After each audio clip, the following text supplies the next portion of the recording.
feeling good today, almost as if it were my lucky day, which is ironic because it's almost October 13th, a date which is sometimes linked with the origin of the Friday the 13th superstition. Some attribute the origins to the Code of Hammurabi, one of the world's oldest legal documents, which may or may not have superstitiously omitted the 13th rule from its list. Others claim that the ancient Sumerians, who believed the number 12 to be a perfect number, might have considered that the one that followed it was decidedly non-perfect. In actuality, the ancient Mesopotamians associated the number 13 with the lunar cycle and therefore regarded it as sacred rather than unlucky. That said, at dawn on Friday 13 October 1307, King Philip IV ordered Jacques de Molay and scores of other French Templars to be simultaneously arrested. Founded around 1118 as a monastic military order devoted to the protection of pilgrims traveling to the Holy Land following the Christian capture of Jerusalem during the First Crusade, the Knights Templar quickly became one of the richest and most influential groups in the Middle Ages. By the turn of the 14th century, the Templars had established a system of castles, churches, and banks throughout Western Europe, and it was this astonishing wealth that would lead to their downfall. For the Templars, that end began in the early morning hours of Friday, October 13th, 1307. A month earlier, secret documents had been sent by couriers throughout France. The papers included lurid details and whispers of black magic and scandalous sexual rituals. They were sent by King Philip IV of France, who had already launched attacks on the Lombards, a powerful banking group, and some claim that exterminating the Templars was his solution to his mounting debt problems. Jacques de Molay was the 23rd and the last Grand Master of the Knights Templar during the end of the Crusades, and Philip IV of France was deeply in debt to the Templars, so he had Molay and over 600 other French Templars tortured into making confessions, which some people argue were false, as they were made under duress, which included starvation, sleep deprivation, and a device which yanked the victim's tethered arms behind him until he was raised from the ground and his shoulders dislocated. The men were charged with a wide array of offenses, including heresy, devil worship, and spitting on the cross, as well as homosexuality, fraud, and financial corruption. It's likely that some of these charges were to force the Pope's hand in helping to totally stamp out the Templars living in Catholic territory. The Templar lands and money were confiscated, and when Molay later retracted his confession, Philip had him burned in front of Notre Dame Cathedral in Paris in March 1314. Within weeks of their confession, many Templars also recanted, but were also eventually burned at the stake. It has been said that Jacques de Molay cursed King Philip IV of France and his descendants from his execution pyre. King Philip and Pope Clement both died within a year of Molay's execution. Clement fell to a long illness on April 20, 1314, and Philip died due to a stroke while hunting. Some 400 years after the death of de Molay and the dissolution of the Knights Templar, the fraternal order of Freemasonry began to emerge in Northern Europe, claiming heritage from the mystique of the Templars to the builders of Solomon's Temple. Historian Malcolm Barber said in his book, The New Kingdom, quote, "It was during the 1760s that German Masons introduced a specific Templar connection, claiming that the order, through its occupation of the Temple of Solomon, had been the repository of secret wisdom and magical powers, which Molay had handed down to his successor before his execution, and of which the 18th century Freemasons were the direct heirs." Sacred mysteries are religious beliefs, rituals, or practices which are kept secret from the general public.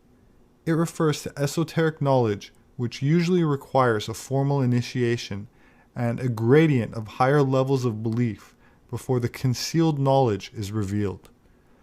Although the term mystery is not often used in anthropology, access by initiation or rite of passage to otherwise secret beliefs is an extremely common feature of indigenous religions all over the world, and this is especially so for occult secret societies.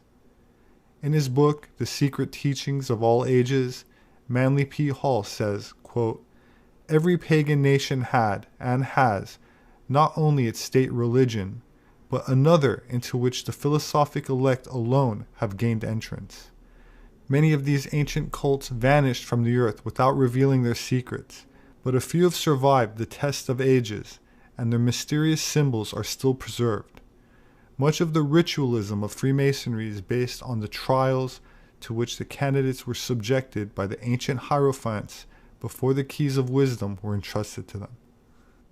Manly P. Hall, who was himself an honorary 33rd degree Mason, had a great reverence for the ancient esoteric knowledge that was passed down through the ages since remote antiquity, but also spoke to the way this occult knowledge was perverted, exploited, and used to control and enslave rather than liberate and uplift mankind. In another passage, he goes on to say, quote, "Egypt, a great center of learning and the birthplace of many arts and sciences, furnished an ideal environment for the transcendental experimentation. Here, the black magicians of Atlantis continued to exercise their superhuman powers until they had completely undermined and corrupted the morals of the primitive mysteries. By establishing a priestly caste, they usurped the position formerly occupied by the initiates and seized the reins of spiritual government.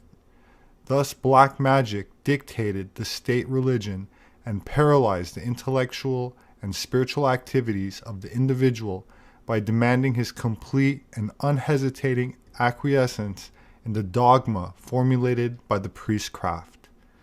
The pharaoh became a puppet in the hands of the Scarlet Council, a committee of arch-sorcerers elevated to power by the priesthood. These sorcerers then began the systematic destruction of all keys to the ancient wisdom, so that none might have access to the knowledge necessary to reach adeptship without first becoming one of their order. They mutilated the rituals of the mysteries while professing to preserve them, so that even though the neophyte passed through the degrees, he could not secure the knowledge to which he was entitled. Idolatry was introduced by encouraging the worship of the images which in the beginning the wise had erected solely as symbols for study and meditation. False interpretations were given to the emblems and figures of the mysteries, and elaborate theologies were created to confuse the minds of their devotees. The masses, deprived of their birthright of understanding and groveling in ignorance, eventually became the abject slaves of the spiritual impostors. Superstition universally prevailed, and the black magicians completely dominated national affairs, with the result that humanity still suffers from the sophistries of the priestcrafts of Atlantis and Egypt.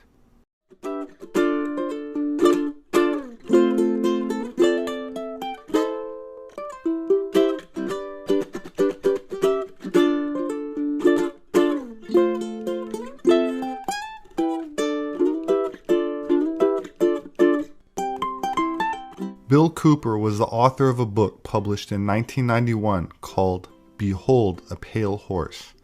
And while I don't agree with all of his conclusions, which is okay, we don't all have to agree about everything, I had a lot of respect for him as I believe he spoke from a place of integrity, especially during his radio show in the 90s, which was just before the modern internet age, which addressed topics ranging from extraterrestrials, secret societies, and the Illuminati, to what would currently be labeled as conspiracy theories.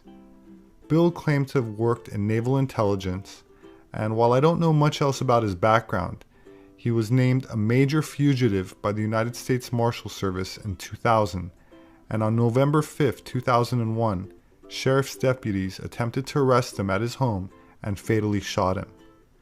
I feel Cooper's contribution to the early UFO and conspiracy community was very unique and profound, and for that reason I'd like to share an episode from a broadcast he did on July 8th, 1994. It's longer than the excerpts that I usually include, and I apologize to some of you for that, but it touches on a few points that mirror my own research that I will be elaborating on in future videos, so I decided to play it anyway.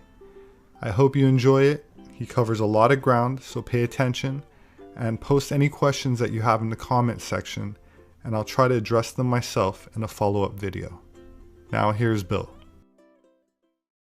And with archaeologists getting ready to renew their explorations in Palestine and the Euphrates Valley, antiquarians expect further additions to the vast mass of evidence of the worldwide spread of primitive Freemasonry, which concealed, ladies and gentlemen, in its rites, symbols and ceremonies, the teaching and belief in the grand architect and great geometrician of the universe, a one and supreme God. But as I told you before, not, as many of you might believe who have been initiated into the lodge on the lower levels, not the God of the Bible.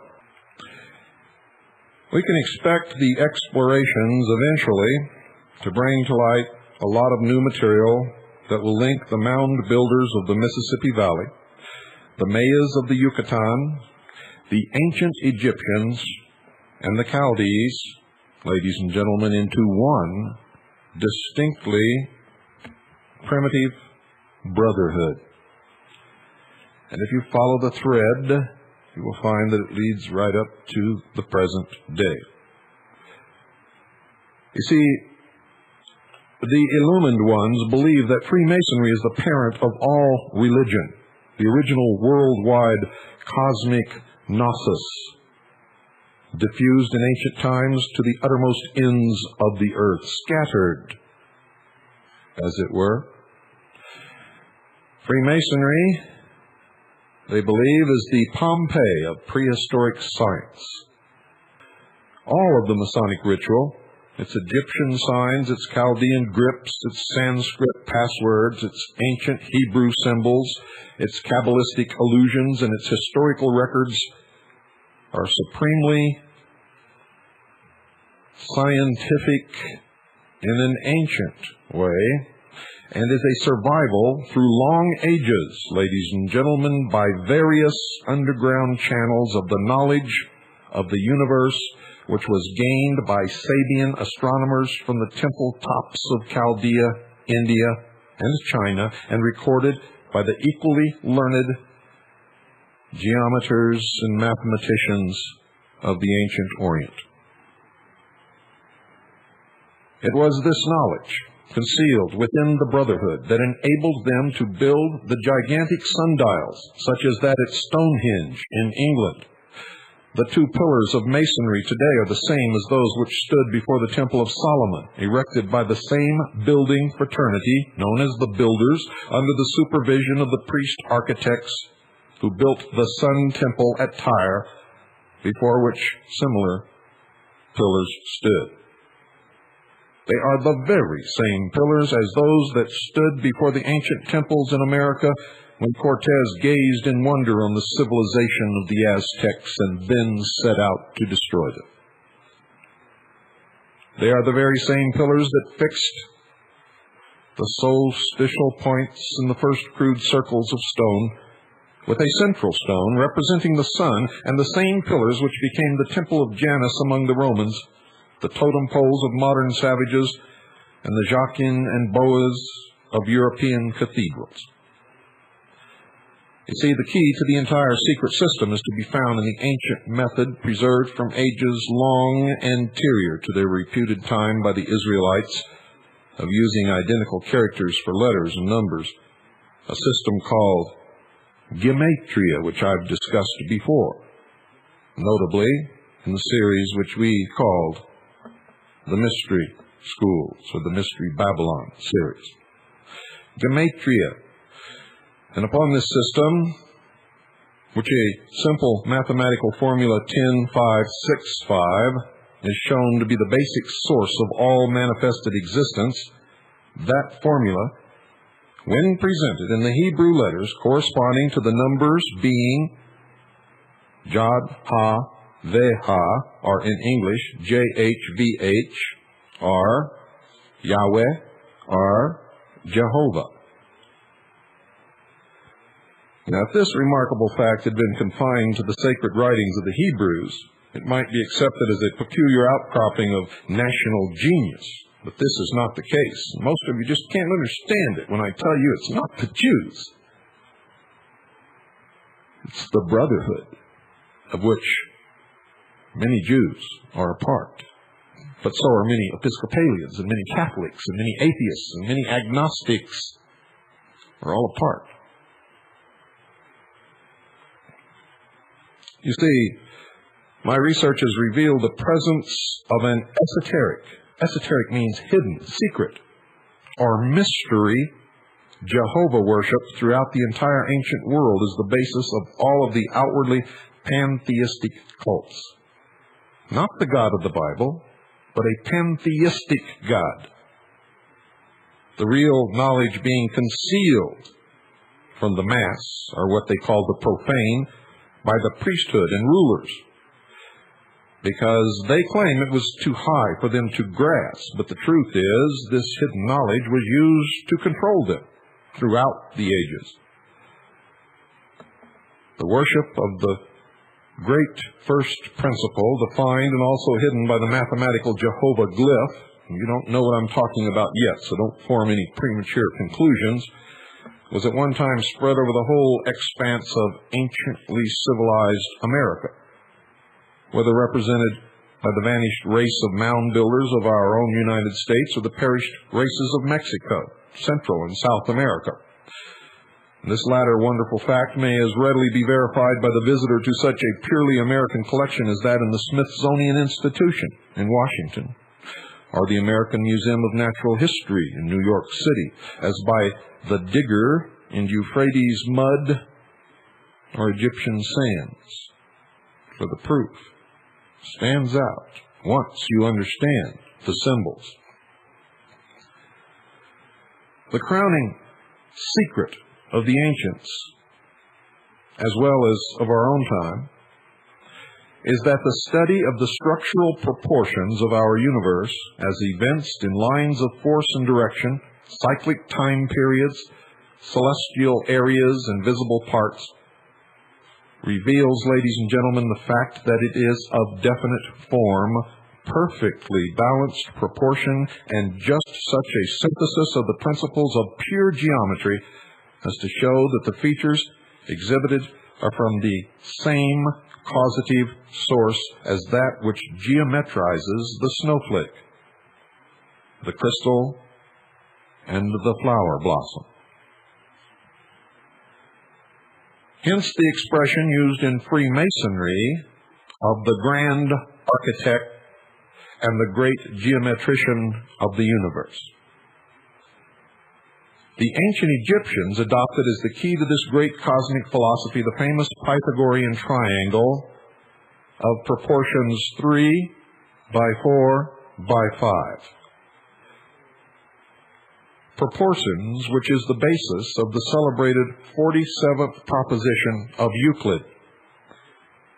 The understanding of this 47th proposition of Euclid is an absolute requirement of members of the Brotherhood.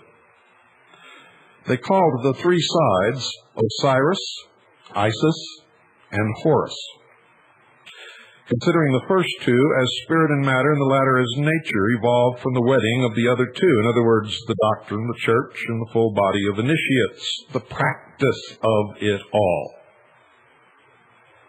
This triangle, represented as the eye of Horus and typifying the sun, became the all-seeing eye of Freemasonry, and it is clearly visible on the reverse of the Great Seal of the United States of America, on every single $1 bill that you have in your wallets right this very moment. The value of the Hebrew letters in the famous triangle is 543, or 543, ladies and gentlemen, which is half of an oblong of 3 times 4, the other half of which, also shown, is 345. The sum of both equals 888, and it is the value of the letters in the Greek New Testament name J-E-S-O-U-S, Jesus. An oblong of 3 by 4 contains 3 of 4 by 9, and vice versa. I know this is a little difficult for some of you to understand, and you're going to have to do some study, for it took me years to understand it. The oblong of 4 by 9 was represented symbolically as the Atef crown on the head of the Egyptian sun god Re, or Ra, whose name really means light. Light. And from this simple proportion alone, according to the methods of the ancient Egyptians, can be at once correctly delineated all the main physical features of our universe in absolutely correct astronomical proportions, and in so doing has evolved a sacred ancient symbol, the trapezoid, of 10, 5, 6, 5 proportions, which became known as JHVH among the Jews, Jehovah or Yahweh, IHOH in Phoenicia, IHUH in Chaldea, HUHI in Egypt, Oihahu in India, Hohai and Fohai in China, that's H-O-H-I and F-O-H-I, and Iowa in ancient America, I-O-W-A, Iowa. We find this symbol, the Jehovah symbol, as the shoulders and arms of Osiris as he judges the souls in Amenti, in the Egyptian Book of the Dead, and as the apron worn by the mysterious stone colossi of Quirigua, Guatemala, copies of which are in our own American Museum of Natural History. Remember, this is an apron. It becomes a little more clear as we go along. We find the Masonic keystone to be not merely an architectural requisite, but the angle of exactly 23 1/2 degrees, or the correct inclination of the axis of the earth to the pole of the ecliptic, and to embody the vertical section of the Great Pyramid of Giza 4 times repeated. We find the little clay idols of the departed aboriginal races of Colombia, South America, decorated with the geometrical glyphs of this secret order, the ornaments of the robes of the ancient Ica priests in Peru, but exemplifications of the same sacred figures, and the amulets of the Mayas and Toltecs in Mexico are also engraved with them. That there must have been some worldwide organization to distribute these symbols in ancient and prehistoric times is evinced by the fact that by common consent the ancient Egyptians and the ancient Mexicans constructed pyramids, which as shown by the Great Pyramid of Giza in Egypt and the Teocalli of Chichen Itza, Yucatan, as leading examples, were component parts of a single geometrical problem, the key to which is the simple Masonic apron as worn today, and the graphic symbol of which covenant is still preserved as a cosmic figure among the Hopi Indians right here in the state of Arizona. In discussing the Masonic keystone, Mr. Higgins displayed examples picked up in his travel from China, India, ancient Tyre, Egypt, and Palestine that were all cut on the same exact angle of 23 1/2 degrees. But perhaps his most precious specimens were several black serpentine amulets from Yucatan and Central America, more than 3,000 years old, that displayed the keystone and also the inverted Tau cross, so familiar to Masonic brothers in their lodge work. In pointing out the triangle of equal areas on the forehead of the amulet and the keystone nose, Mr. Higgins drew attention to the fact that the Jewish worshiper today describes with his fingers the triangle in the same place when making his invocation on the Day of Atonement.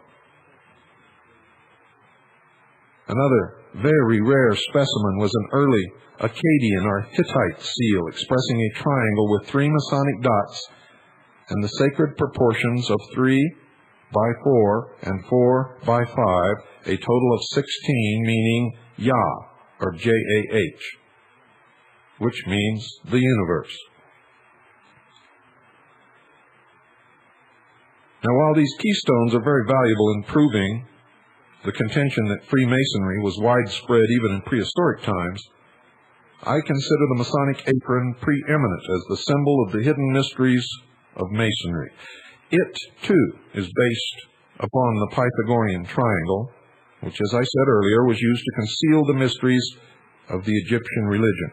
The priests knew that the letters I, O, H, or J, V, H, which were publicly applied to the sides of the triangle and called Isis, Osiris, and Horus, were the secret mathematical formulae which they considered the key to the universe. Today you may see this miniature keystone hanging from necklaces of prominent Freemasons, sometimes prominent politicians, rampant in the New Age movement. If you will read a good book on mythology, the story of the death of Osiris, slain by his brother Typhon, and the long search for his mutilated body by his disconsolate widow, Isis, you will eventually understand, especially if you have studied the mysteries, how the hope of humanity was fixed on the widow's son. Isis, of course, was the widow. Horus was the widow's son. Now, if Osiris was the doctrine, and the doctrine was murdered, killed, the church was left as the widow, widowed by the doctrine. The word was lost, the lost word of Freemasonry. Her son, the initiates, or the sons of the widow, were then, ladies and gentlemen, left without a doctrine. These were the full body of initiates. So the hope of humanity at that time was fixed upon the widow's son, the youthful spring sun god, H-U-R-A-M, or Huram, as his name was abbreviated, whose birth also constituted the resurrection of his father, Osiris, with whom he was identified. The development of the very famous Pythagorean triangle also forms the triangle that is the base of the Masonic Tau cross. The multiplication of the Pythagorean triangle by 4 gives the base for the Magian's philosophy and develops the form of the Masonic apron, just as worn today in the lodge room. It is the 64 square that I refer to. In this square, the familiar checkerboard also has hidden within it the exact geometrical proportions of the Giza pyramid. Many of you have a checkerboard in your home. Perhaps the most interesting Egyptian cut that I have is that showing Pharaoh invested with the triangular Masonic apron, holding in his right hand the grand Masonic emblem and the last grade attained, the Ankh cross, in Masonic communication with one of that order whose head is covered with a mask representing the head of the god Thoth.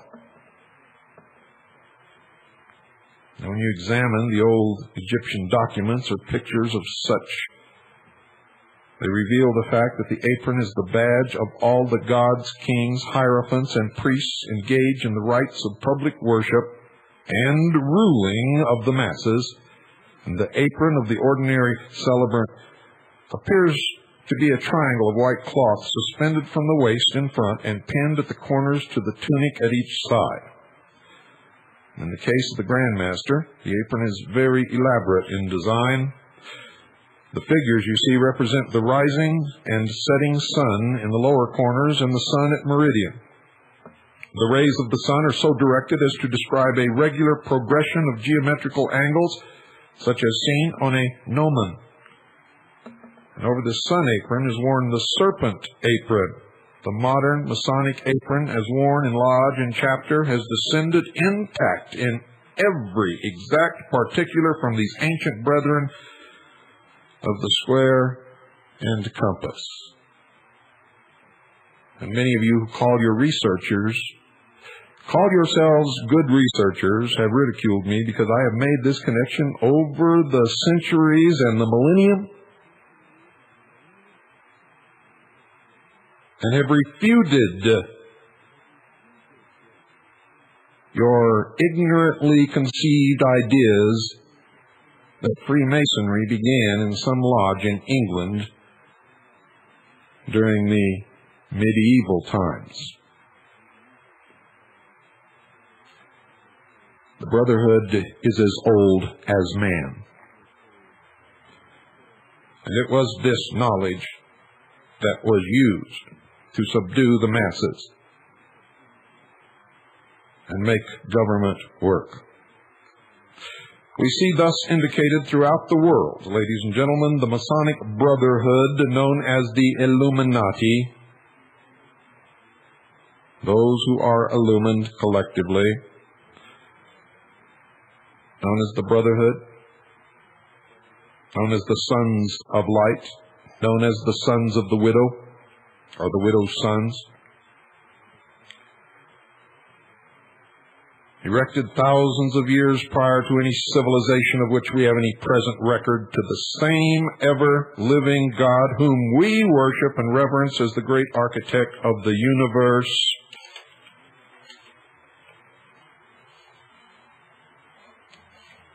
Today, around the world, in the lodges of all the brotherhoods, by whatever name, by whatever occupation,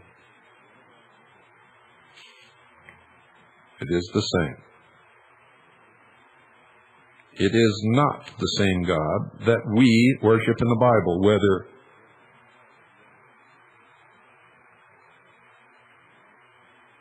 the followers of Muhammad, the Christians, the Jews,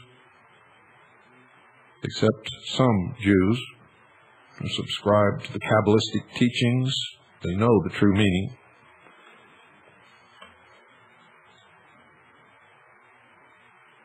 Through the mists, ladies and gentlemen, of antiquity loomed the history, the monuments, and the crumbling ruins of the vast Mesopotamian empires,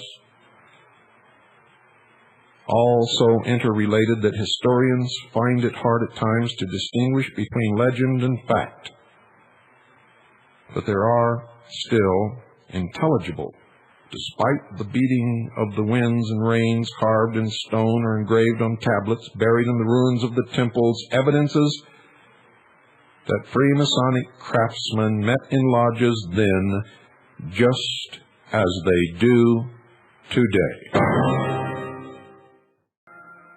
If we were to attempt to trace Freemasonry back from generation to generation, lodge to lodge, for only a few hundred years, we would have a very difficult task. This is what many of you run into. And you don't know how to get over the wall.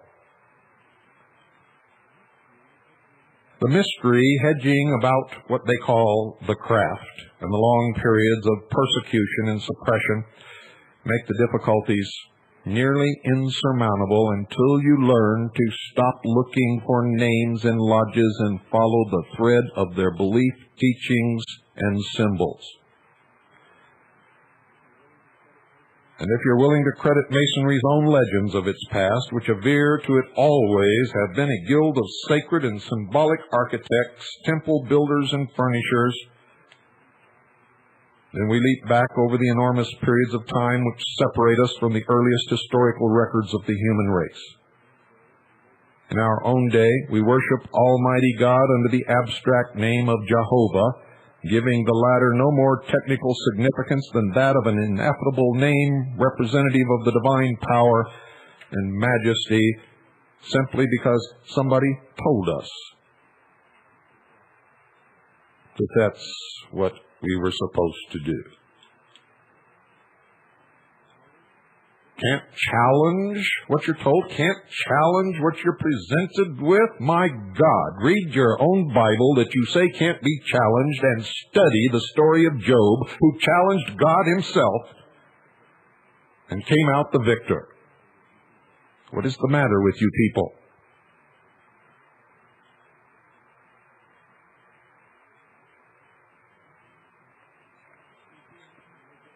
You see, Freemasonry is what remains of the vast ancient science which derived countless expressions of this sacred word from the geometry of the universe and translated them into the ground plans, elevations, individual stones, symbolic designs, and sacred furniture of all the great temples of antiquity. One of the most curious discoveries of modern times is contrary to the generally accepted idea that Jehovah has ever been the center of a pure monotheistic religion like that of Israel and unassociated with idolatry or graven images as reprobated by Jewish sacred law. Jehovah worship was originally the secret adoration of the hidden source of life, conceived only by the illuminated priesthoods and their pupils because discoverable only through a science far above the heads of the sheeple, or the profane, as the people in the mysteries call all of us before we learn to use our brains. So in almost all the ancient culture lands of the Orient, Jehovah reposed, veiled in a gorgeous external imagery symbolic of the forces of nature and material features of our physical universe, which was held out to the profane, that's you, in an elaborate pantheism. Pantheism. If we would fathom the remoteness of the origin of the devotion to a unique deity, we must take into consideration the vast number of evidences extending back into the Neolithic and Bronze Ages of primitive humanity, for these stories, legends, existed long before any written Bible. When the pride of wealth and conquest among the great civilizations of the Near East, Chaldea, Babylonia, and Assyria were displayed in the palaces, towers, and temples abounding in the valleys of the Tigris and Euphrates, Jehovah was already older than the eternal hills and set forth in 1,000 symbols which only the priesthood could interpret. The great human-headed, lion-bodied, bull-horned, and hoofed and eagle-winged monsters which stood at the temple gates were symbols of Jehovah and rebuses of his name. And the story of Ezekiel's vision is not a recounting of the landing of a flying saucer, but is his own encounter within himself with this God, Jehovah.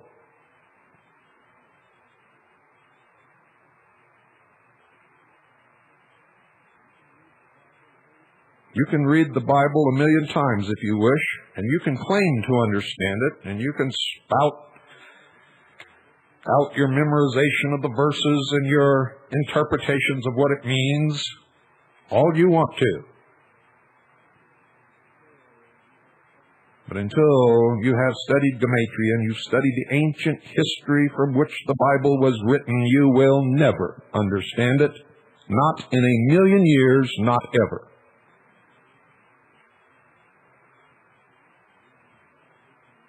In the region of the Tigris and Euphrates, this region, which has produced almost all of the familiar Old Testament legends, the creation, the first fratricide, the deluge, the Tower of Babel, Samson, and dozens of other symbolic myths which have been found in the cuneiform scratched clay libraries of that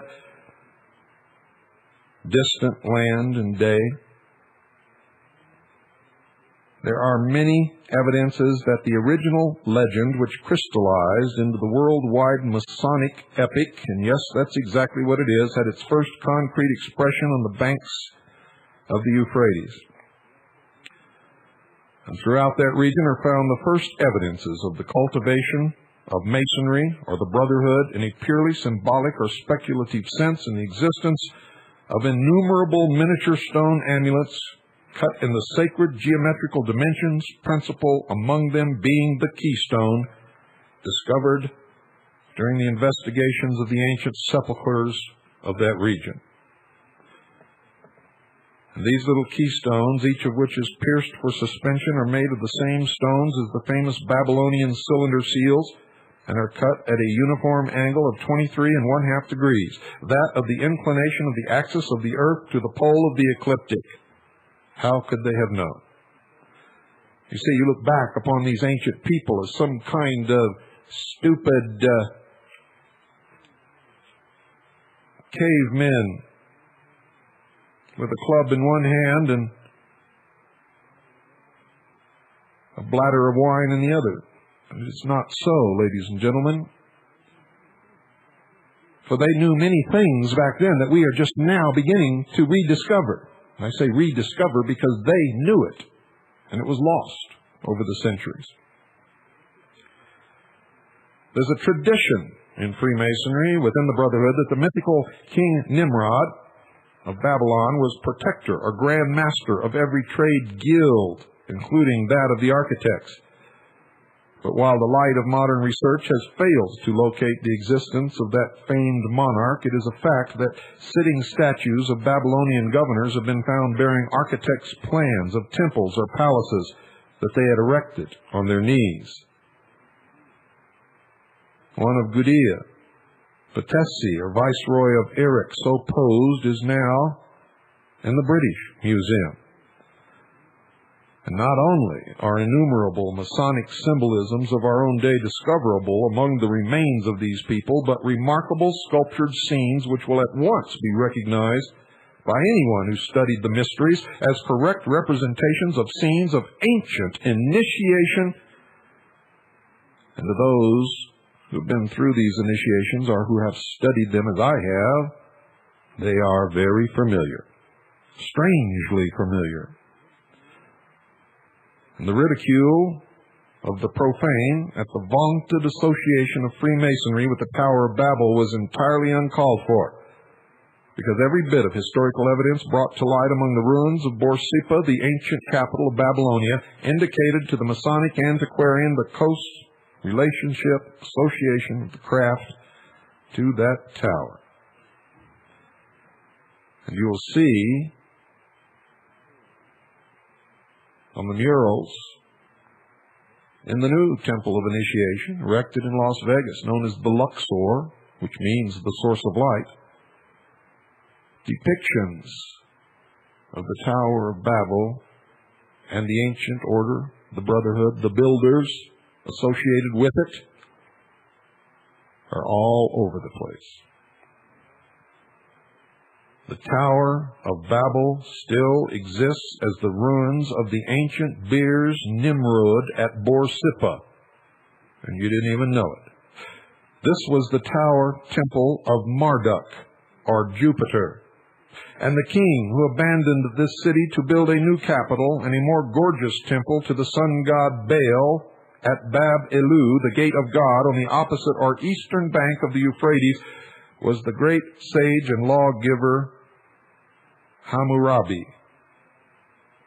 the Amraphel of the Bible and reputed original author of the laws of Moses. The facts are these. One of the titles of the sun god Baal, which was widely adopted by Eastern monarchs of a later period, was Salmanusar, or Savior King. This was literally King Solomon, which is also the meaning of the Babylonian royal name Shalmaneser. The king was the servant of his God and the executor of his mandate in erecting a temple to the Most High. The name of the architect given in 2 Chronicles chapter 2, verses 12 and 13, who was sent to King Solomon by King Hiram of Tyre, one skillful to work in gold and silver, in copper, in iron, and in wood, in purple, in blue, and in fine linen, and in crimson, also to execute any manner of engraving and device, every kind of work of art which may be given him, was Churam, or Huram-Abi, which is self-evidently a mere alliteration of the Babylonian name Chamurabi, or Hammurabi, or Hiram-Abith.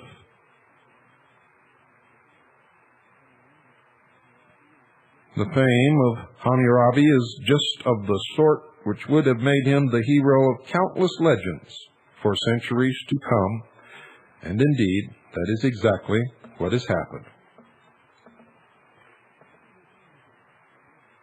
You see, his name is a Kabbalistic one, connecting him with the Babylonian god Nebo, whose Hebrew name is Raphael, both meaning the planet Mercury, the closest satellite and constant companion of the sun, whom the ancients considered the executor of all the latter's mandates.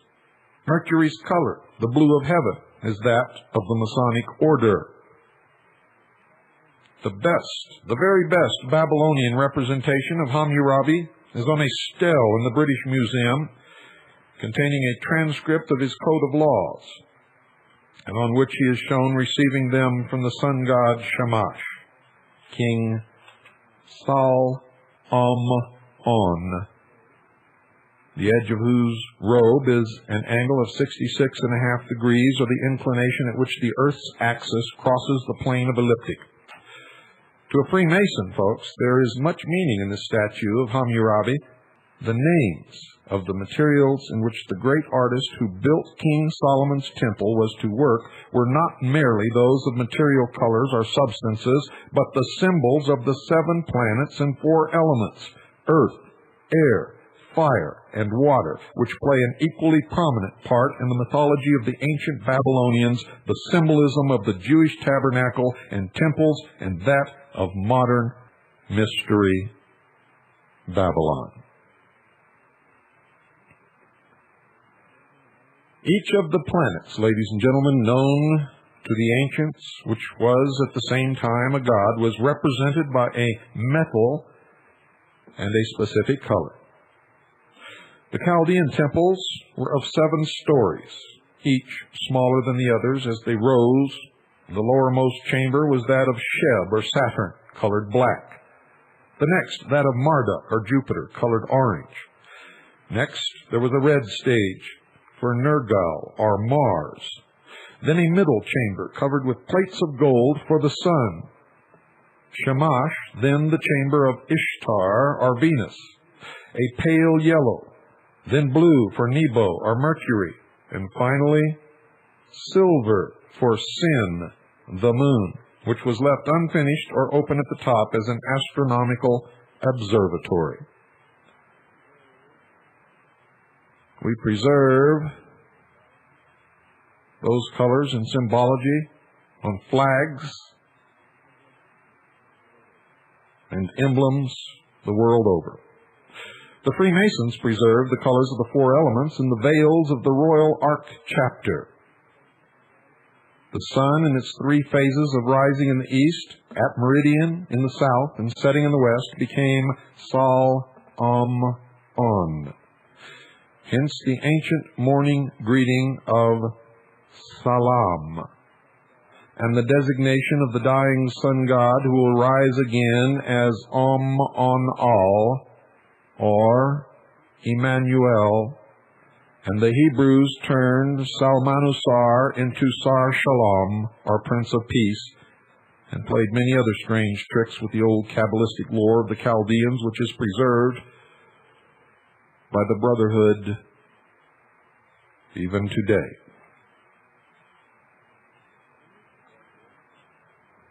The Phoenician vessels no longer sail the Mediterranean Sea, and the secret of their famous Tyrian purple dye was lost and just recently rediscovered.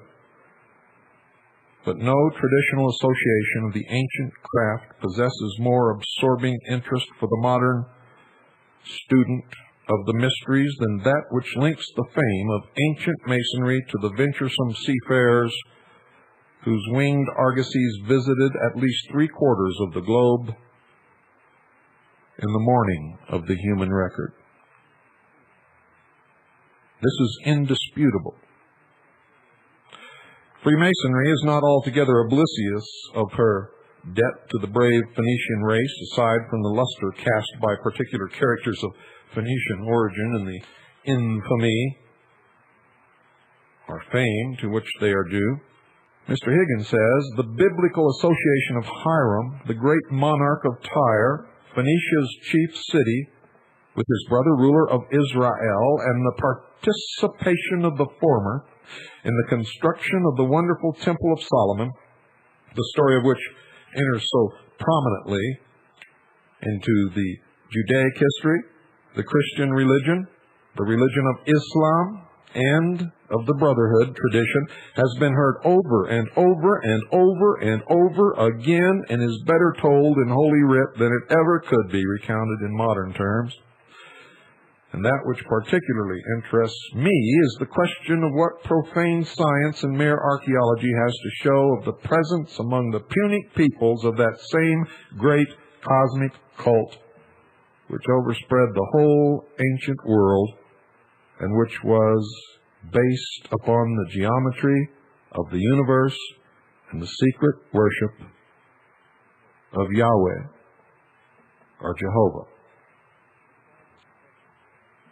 Now, if we examine the subject from a completely secular standpoint, without invoking the aid of sacred annals, we find an enormous fund of genuine evidence that the Phoenician branch of the Semitic race played the chief role in the distribution of the arts, sciences, architecture, symbolism, and religion from the ancient culture centers of India, Egypt, and Babylonia to the newer civilizations which were scattered among the isles and along the shores of the Mediterranean, as well as to the western coast of Europe, and most probably, as the evidence tends to indicate, prehistoric America. The assumption that the Phoenicians were nothing but pagan idolaters can no more be sustained in the face of modern research than could be the notion of God, Dieu, and Bogu being 3 different divinities, instead of English, French, and Russian for the same almighty creator. The people of ancient Tyre, Sidon, Aradus, Byblus, Berytus, and other Phoenician localities spoke a language so closely allied to Hebrew that one must necessarily have been a dialect of the other. Early Phoenician and Hebrew alphabetical characters were practically the same, and all recorded lapses of the Israelites into idolatry were always into Phoenician idolatries, showing that basically these 2 peoples were but one and the same, differentiated into maritime and agricultural branches of the Canaanitish stock.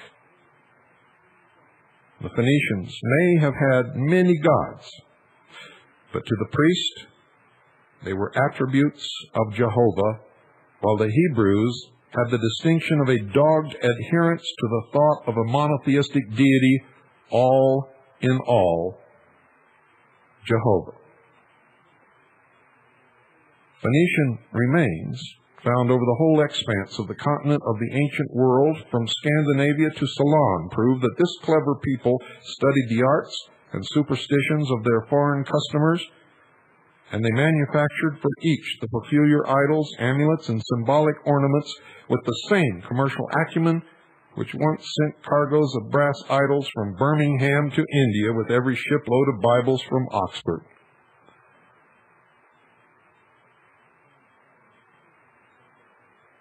King Solomon's temple is shown by archaeology to have been a typical Phoenician edifice. Phoenician edifice, folks. A lot of people don't want you to know that, but that's exactly the truth. An adaptation which that race of clever architects made from the symbols the various nations had of the Jehovah cult. It must not be forgotten that what we today call Freemasonry was the religious science of the ancients, the state of the art of that day. Right or wrong made no difference. It was a symbolic reconstruction of the universe in all its parts, amidst which gorgeous furniture, imitating the host of heaven and the powers and properties of nature, splendidly robed priests and acolytes celebrated allegories of the great celestial cycles and the spiritual birth, life, and regeneration of man. The word man in Phoenician being Ish. Ish. And the symbology was always in the sun, spelled S-U-N. The greatest of all contemplations among the Phoenicians, said Mr. Higgins, who was one of the prominent experts, as evinced by their architectural remains, not only in their homeland at the eastern extremity of the Mediterranean Sea, but on the sites of the numerous Phoenician colonies on the northern coasts of Africa, many of the Greek islands, and in France and Spain, was the so-called dual principle. The theory of the universe as a marvelous equilibrium between forces seeking to destroy and forces seeking to preserve it was the basis of all the Eastern religions symbolized in different countries in different ways. Today, you know it as the positive and the negative, the yin and the yang, the male and the female. The Mongols employed the yan and yin symbol, the Hindus, twin fishes. That's really what the twin fishes stand for, folks. The Egyptians, twin serpents and twin pillars. The Phoenicians copied the fishes, the serpents, and the pillars. But the greatest contribution they made to the Brotherhood was in the prominence they gave the pillars. You see, they used such pillars on the porch of their great temple at Melkarth, at Tyre, and copies thereof wherever Punic settlements were effected. The modern Mason can recognize these pillars in his lodge, and they were the two pillars flanking the entrance to the Temple of Solomon. They were not original, they were copied from the Phoenician temple in Tyre. The worship of Melkarth was something which has had most consequences in the distribution all over the world of peculiar rites and mysteries bearing upon the existence of what they call the divine spark in man and its survival of the grave. It's the principle that they use to convince their initiates that man is God. It is the Luciferian principle. Melkarth is said to have meant king of the city of Tyre and was identified by the Greeks with Hercules because, like Hercules, he was an incarnation of the solar principle of the sun and was afflicted in some peculiar manner by each of the 12 signs of the zodiac which lay in wait to slay him. Melkarth was also called Baal, the Lord, and Adonai, the Lord, which means exactly the same thing. The Adonai above was the spiritual prototype of the Adonai below, and the Phoenician mystery showed the blameless life, tragic death, and glorious resurrection of the being as an example to mankind. All of the Phoenician symbolism shows that wheat and grapes were the symbols of matter and spirit in this connection. Joseph's dream of the baker and butler was but a Phoenician allegory. of the death of matter and survival of spirit. Good night. My name is Robert Sepper. I'm an anthropologist. My published work is available on Amazon, as well as through various other major book outlets. They make a great gift. If you'd like to support my work, you can do that through patreon.com. There should be a link in the description section for those who are interested. I appreciate it. Thank you very much. Please don't forget to hit the like button and subscribe for future updates. As always, I look forward to reading your comments, so please leave me your thoughts below. Please have a wonderful week, and I hope to see you again soon.